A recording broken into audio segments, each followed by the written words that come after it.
let's talk about your blindness. And What, you sitting right over there? again, before we started this interview, I'm like, what level of blindness are you? Asking a foolish question.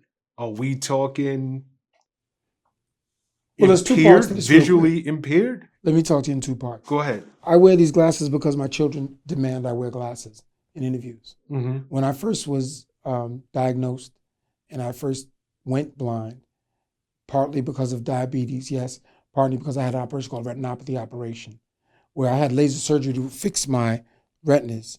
But diabetes is a non-forgiving disease, and it chews away and takes your sight from you. And I've always been told I will get my sight back. There are times I have what they call flashes of vision. Mm-hmm.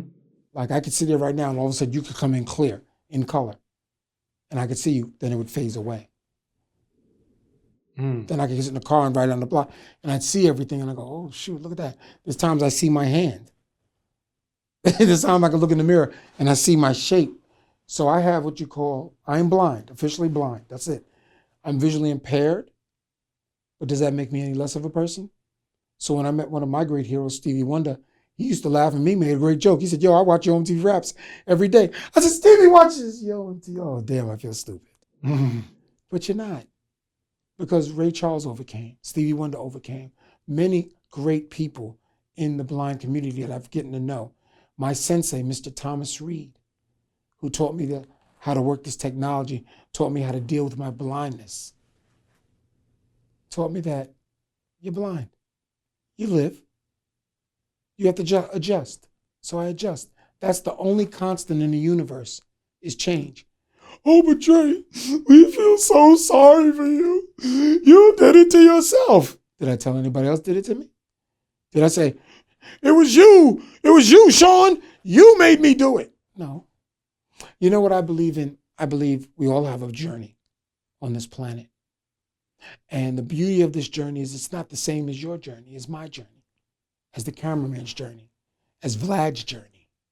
I already talked about that circle right there in the beginning. Mm-hmm. But it's the quality of our journey.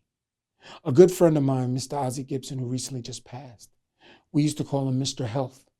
He was a rabid health man, ate the right foods. He was a Muslim. I mean, I grew up with him since we were children. He worked out every day. If he didn't work out, for him to breathe, he needed to work out. Even in the middle of a pandemic, Ozzie had to go to a gym.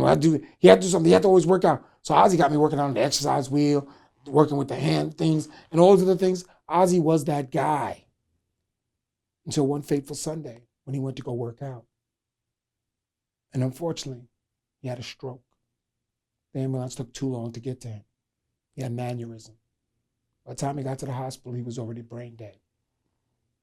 And he was the epitome of health, the epitome of strength. My brother, I loved him. And after I cried out and screamed and felt such anguish of asking the master planner, why would you take him? And look at what I've done to myself. And he was helping me, and we were doing health herbs and vitamins and all these other things. And Dre, we're gonna eat this, and we're gonna start working out together. All these things and these plans that we had together. Master planner was giggling. He was laughing. And I said to him, why didn't you take me? He said, because I got more for you to do that you even can't imagine. He said, see that Nike on your right foot? We're going to wear that out before you're even close to coming near me again. And I said, but it's not, and I messed up. That's not fair. Bring him back and take me. He said, but look at all the lives you've touched. And look at all the lives you're about to touch. I said, but Ozzie, was that? He said, he did. Did you ever think maybe I needed him here? And I said, no, I didn't think of that. He said, who's the master planner, me or you? And I had to check myself. And I said, you are. So I'm not a religious nut, and I don't go, pounding my Bible on Sundays, and I'm not walking and banging on your doors, claiming to be a certain witness, nor do I pray 7 times a day like that. I do have a strong faith and belief in the master plan and that spirit that guides us all to our best journey. And he brings people in and out of our lives for a reason. Not always our best reason. The master plan is best reason. And I had to suck it up and I had to change my thought. So when I went to his mother and I said to her, I want to thank you for allowing me to share this journey of your son's life with me and you. I want to thank you for always being there for us. And I spoke to his brothers and sisters and said, we've all grown up together as brothers and sisters. And it's real fun for me that a lot of people that I went to school with, we still talk like we talk every day, like we're still in school. I mean, grade school, growing up.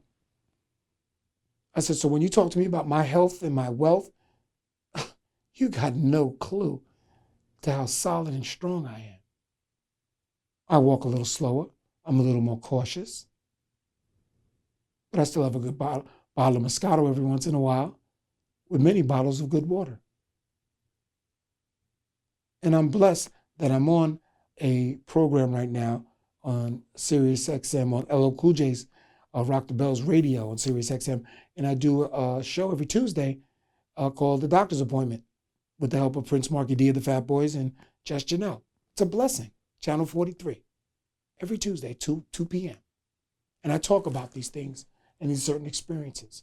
And now my next place is to expand that and to grow with that. Because the great Phife Dawg from Tribe Called Quest succumbed to his journey because of diabetes.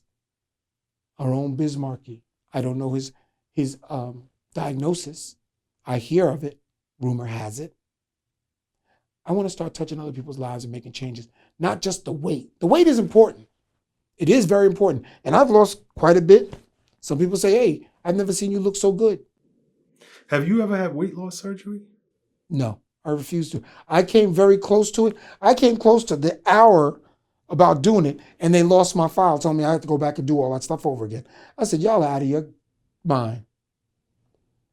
But that was a sign from the master planner. He said, did I tell you to go get cut? Or am I going to put you in discipline and give you the strength to lose what I need you to lose? Because see, as Aaron Fuchs said to me, Dre, if you walk in here skinny, the place is going to lose their mind. They're going to think you're sick. And I'm beginning to understand what he meant. But am I going to stay this way for the rest of my life? No. Am I going to be much thinner, much more what you would call in shape? Yes.